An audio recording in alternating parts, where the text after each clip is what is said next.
New Zealand and let true democracy reign in this country. Mr. Speaker. I call Maggie Berry.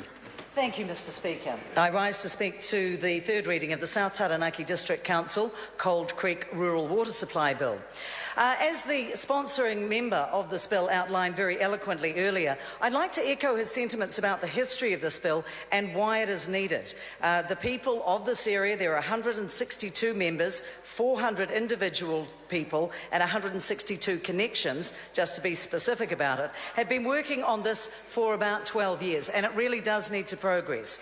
Why did they want to make this change in the first place? I was on the select committee that heard the submissions, and we've discussed it and argued it through. The people of Cold Creek, those 400 members, went to all of this trouble and fought for 12 years because it is a common, sensible approach.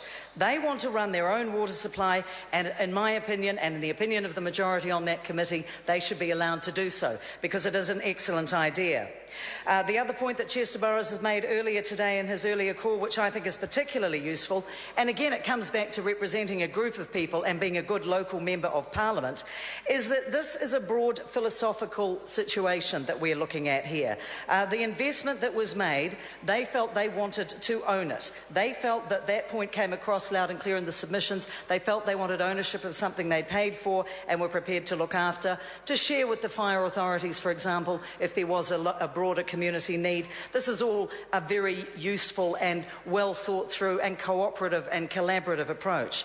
As far as the iwi is concerned, Naru Hinirangi, they have advised us that they're not interested in acquiring the asset as any part of any future claim. These were issues that did need to be resolved, and it was appropriate that, as Chester outlined earlier, Chester Burrows, that they sat down around the table and discussed it in some detail. The iwi have, according to the opposition, felt marginalised. This was certainly not the experience of the iwi that came to speak to us and of the nature of the submissions that they gave us. According to that evidence that came before us, they are very happy indeed with the arrangement, and they reaffirmed that they were not interested in acquiring the asset. They were consulted, and there was enough accord within this to make it an excellent community initiative. I personally believe that this is a piece of legislation that should proceed through the House directly and without further opposition, and I commend it to the House. The Honourable Mary Ann Street. Thank you very much, Mr. Speaker. I'd like to contribute